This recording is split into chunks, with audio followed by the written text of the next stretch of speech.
Hey people, Anthony 4x4 Diesel. I promised I'd show you about this one. 2009 120 Prado. It's the one that was a bit dusty, had like, look what I'll describe as the old factory dust when it came in. The old factory dust, just hadn't been cleaned for a long time, but not really off-road dust, just not been cleaned for a long time dust. Gave it a clean up, got it nice and clean to work on, but you can see once we get in here, it doesn't really look that clean anymore, does it?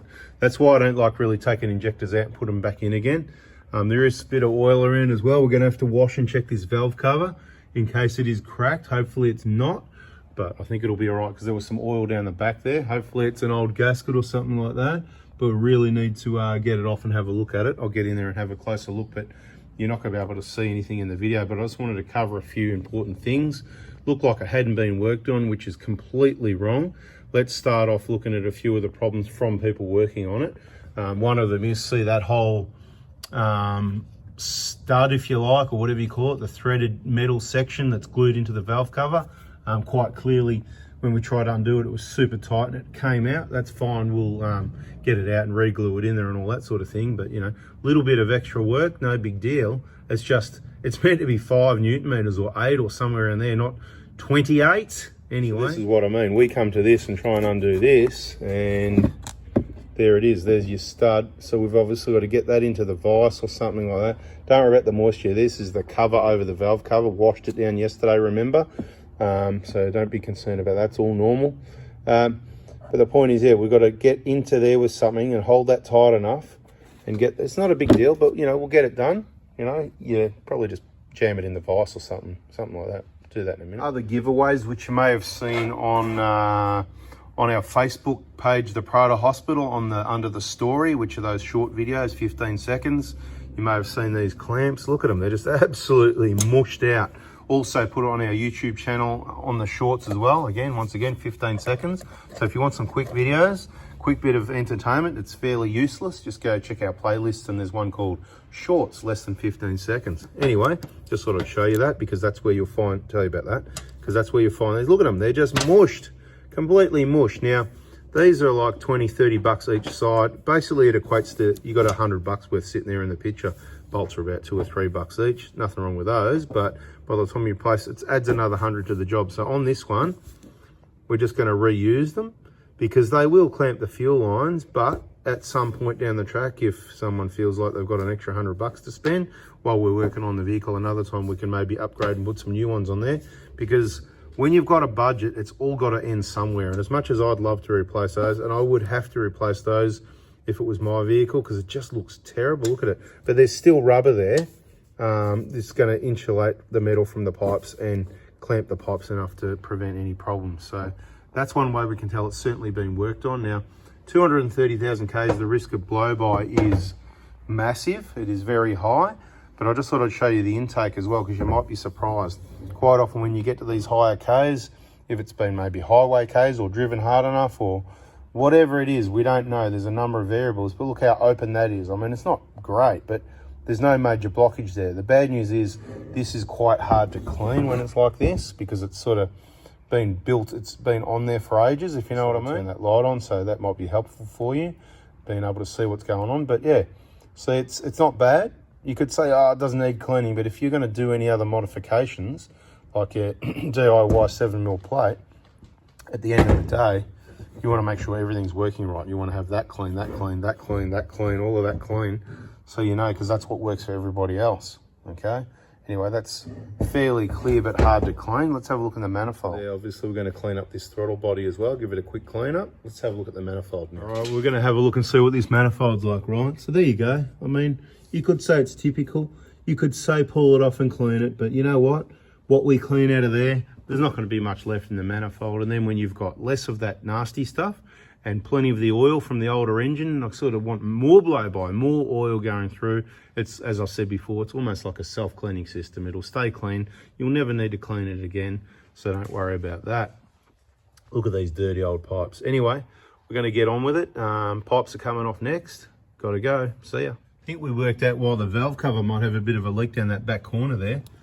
That bolt at the back corner here was finger tight. Just take it out by hand. No tools needed. Ridiculous. So they obviously had it apart at least once. We can see It looks like about 20 times by how flat those clamps are, right? But yeah, finger tight. So good news there. Hopefully that valve cover's not cracked, but we'll give it the usual really good cleanup and a really good inspection to make sure it's not. Yeah, you just keep... This one's loose. Yeah. Pathetic. This one's loose. Oh, yeah, check them all. I'll video. That one's alright. That one's alright. This one's loose. That's how good these valve. Loose. That's how good these valve covers are. Look, it's not leaking at the sides here. How good's that? It's all loose. And that's loose as well. So, what would we say? 70% of the bolts are loose. 30% might have some tool. Yeah, there's only one, two, three. You put the tool on it and just see how tight it is. Oh, look how tight that is. That's so not good. And this is how people crack valve covers. So this is why you watch these videos. And you know, I say tighten the valve cover down in many passes. The torque spec is 9, but you certainly need to go over it a number of times slowly in many passes because, and I do say do the corners last, but I didn't say don't do the corners. That's why I picked up the camera again. I thought, hang on, let me video this because the corners are all finger tight. It's like, hang on a minute. Well, most of them are all finger tight. But anyway, so there you go. So that's good news. So 4 out of 12. Four have got some tension on. Awesome. Look at this mess. Look at this. It looks like thick oil or something, doesn't it? Look at that. That's the silicone. They've put the black RTV all the way around. What a mess. Extra cleaning work. Anyway, just saying, if they didn't do that, you know, it'd be just this prescribed 4 little dobs at the front. Look at it. It's caked on there. It's go around. Anyway, that'll only take us an extra 10 minutes or so to clean, you know. Maybe 15 because we'll do it properly. What a mess. Anyway, so we'll have a quick look around while the cover's off. Okay, so pretty black in there. Could probably do with more. It's either missed some oil changes or, you know, that dirty black soot contaminating the engine oil. Remember that problem we talk about? That maybe a few extra oil changes while the 7mm takes place and sorts that out. We'll give this a bit of a, like I said, clean out of there, beautiful. This will be sweet as.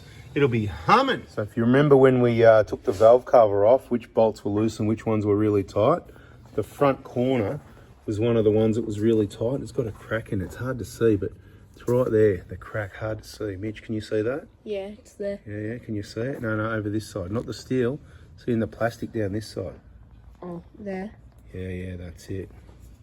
Anyway, don't over tighten the corner of the valve cover and don't leave the other ones loose otherwise, but we're not going to replace, we're going to, you know, cost someone another $400 to replace a valve cover for that little crack there, but just be aware of it. It won't cause any leaks. The leaks were because all the other bolts were loose. Anyway, from now on, it's going to be looking a bit better than before. The cover, over the cover, of course, still dirty. We don't wash that because simply it's got foam underneath. It just soaks up the water, whatever.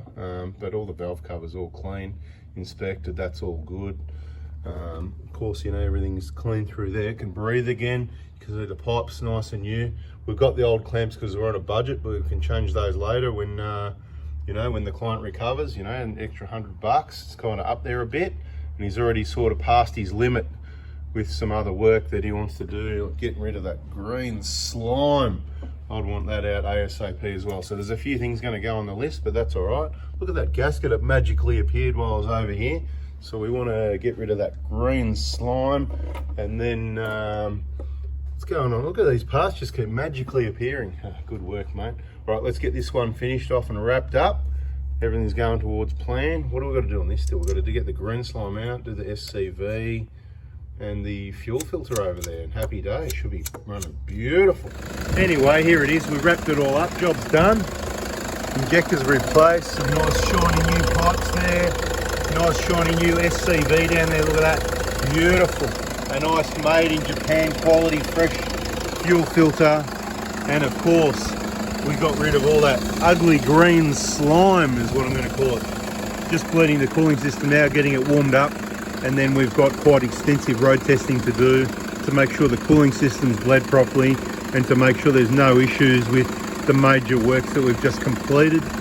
In case you were unaware, yes, 4x4 diesel in the Prado Hospital is a real thing, and there is a possibility of getting a booking and getting your vehicles into the Prado Hospital. Just follow, watch the videos, subscribe, turn the bell on, listen to all the videos to the end, and all the information you need will be in those videos. To send that text message at the right time to make contact. If you want to get in, I left it till the end of the video because most people won't get that information. I'm just here to help the people that want to listen till the end. You just need to continue to do that. Check the playlists, you'll soon figure it out. Look how beautiful this is, look at it. Nice clean alternator, everything's clean, head's clean, everything's clean, cover's clean. Brake fluid, that's going to be on the next visit, don't worry about that. It's not as urgent as some other things. We've got to fix up that battery terminal yet still, not that it's part of the job. We're going to check the power steering level, not that it's part of the job, but Mickey Mouse clean, everything's working sweet. So we're going to wrap it up, that's the video people. Catch you on the next one, see ya.